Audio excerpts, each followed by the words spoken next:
Hi, this is Dr. Gregory Sadler. I'm a professor of philosophy and the president and founder of an educational consulting company called Reason.io, where we put philosophy into practice. I've studied and taught philosophy for over 20 years, and I find that many people run into difficulties reading classic philosophical texts. Sometimes it's the way things are said or how the text is structured. But the concepts themselves are not always that complicated, and that's where I come in. To help students and lifelong learners, I've been producing longer lecture videos and posting them to YouTube. Many viewers say they find them useful.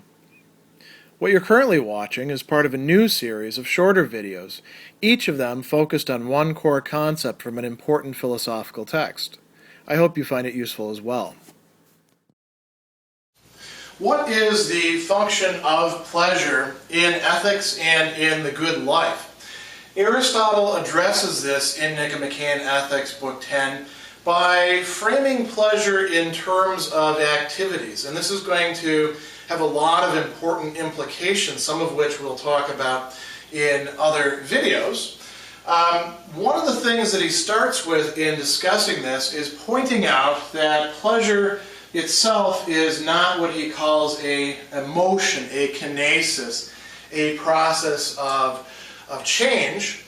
Why? Because it is, as he says, perfect. And the word perfect there could mean it's fullest, it's fulfilled. The word comes from the term that means end, telos, in Greek. So pleasure has its fullness, you might say, at each moment that it's being experienced. Now, this doesn't mean that pleasure doesn't admit of degrees, but when you have a particular degree of pleasure, you have that fullness of pleasure. It is genuinely pleasant. It's part of what Aristotle's trying to get towards having us understand. Whereas emotion is something incomplete at every moment. He uses the example of walking, right? So I'm walking here, I'm walking there, there are certain points along the way. The walking is not complete at any given point unless we say that the completion consists in having walked, in which case the walking no longer exists. We can go on and further into depth with this, but I want to get through the rest of this. He also says that because pleasure is not itself a movement and is perfect at each moment that it exists, it's not simply a result of emotion or even a process of becoming, a process of coming into being. So what is pleasure then? He never actually comes out and tells us precisely what it is here in this discussion in Nicomachean Ethics, but it does correlate it with another important concept, and that is energeia in Greek, which we translate by the term generally activity or action, sometimes function. So pleasure is going to be connected with activity.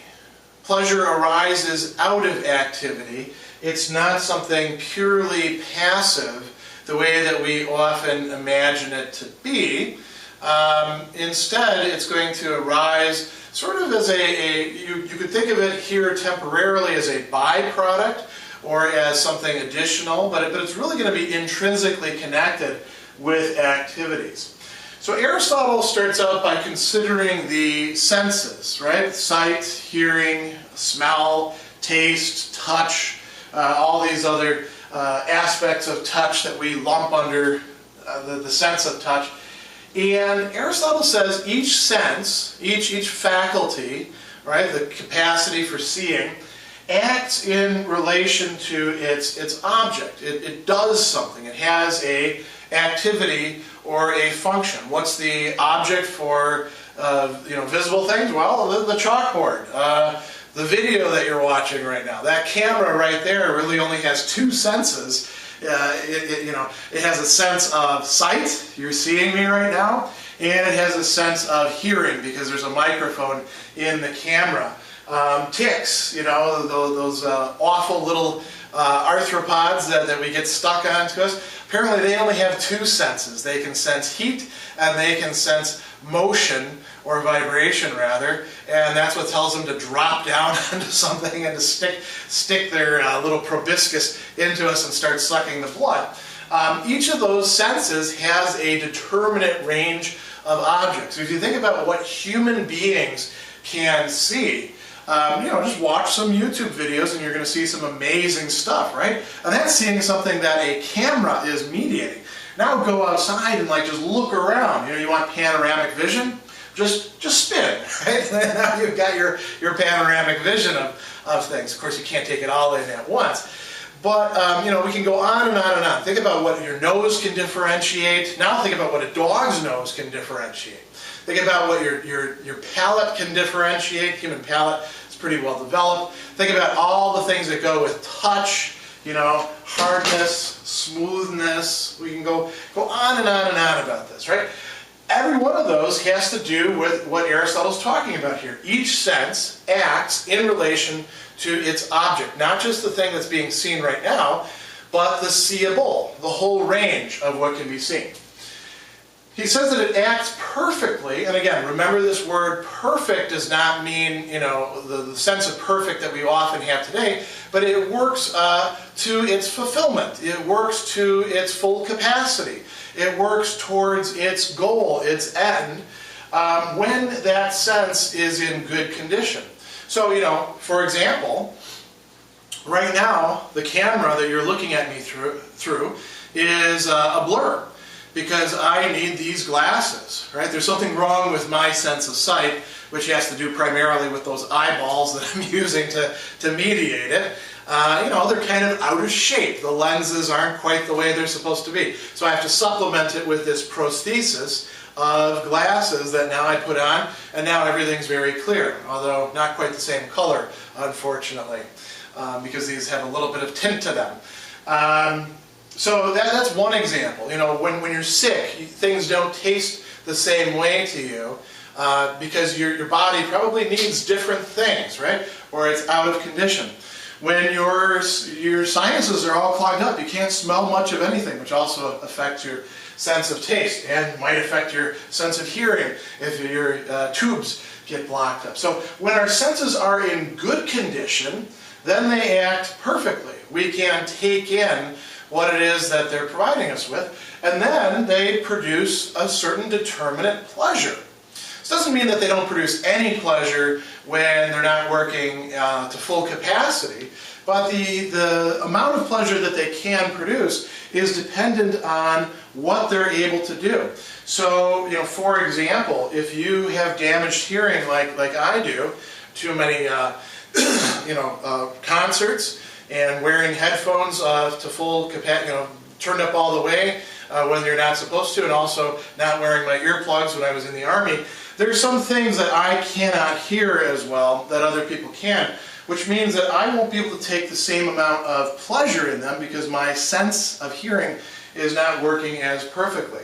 The remedy for this, of course, is I just, turn it up a little bit, right? But then that could produce a lack of pleasure for other people who want it turned down a bit. In any case, the general idea is that each sense, when it's acting in the way that it's supposed to, pleasure results from it. And Aristotle notes that each one of the senses, and it's not just the senses, it's also other capacities of us. He has examples here of thought, dianoia, the intellect, the rational part of us, or contemplation, when we are literally being spectators, when we are contemplating something. There is a pleasure that goes along with that as well. So, when you're good at doing mathematics and you think about a particular proof that's been, elegantly worked out, there's a certain pleasure to that is distinct from the pleasures of the senses that are also genuine pleasures. Now, Aristotle says that pleasure perfects the activity.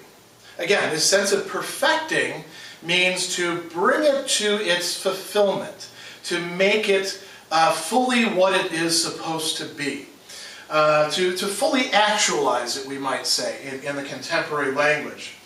So pleasure perfects an activity. When we're seeing, and we derive pleasure from what we're seeing, that is making the activity fuller. It is making it better. Aristotle says that there's other ways in which the activity is also perfected, and pleasure is not doing that. So it doesn't perfect it as a hexis or a state or habit does, right? So when we're thinking, for example, about contemplation, pleasure does not perfect the activity in the way that the intellectual virtues do. And it doesn't perfect it in the way that the object does. How does the object perfect the activity? The object actually offers itself as something that can be seen, something that can be touched, something that can be smelled, something that can be thought, something that can be contemplated. It also doesn't perfect it in the way that the faculty does. The faculty engages itself in the activity, in the energeia. So all of these are working together, and pleasure is one of the key elements or key components or dimensions, if you like, of the activity. Strip away pleasure from the activity and it would no longer be totally what it is. This is a very interesting idea. The implication is that we're feeling a low grade of pleasure probably all the time that we're seeing, hearing, and that is directing us in a certain way. We can also feel much more pleasure, and then the activity itself, it's sort of like the icing on the cake. It doesn't make the cake, but it sure makes the cake better in many respects. It makes it taste better, of course, so there's a little self-referentiality here, right? It gives it a better mouthfeel, as we often say.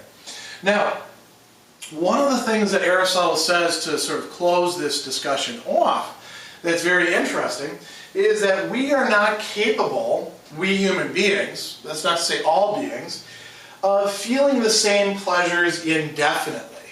And why not? He says, there we go. How is it that no one can feel pleasure continuously? So he suggests perhaps it's due to fatigue.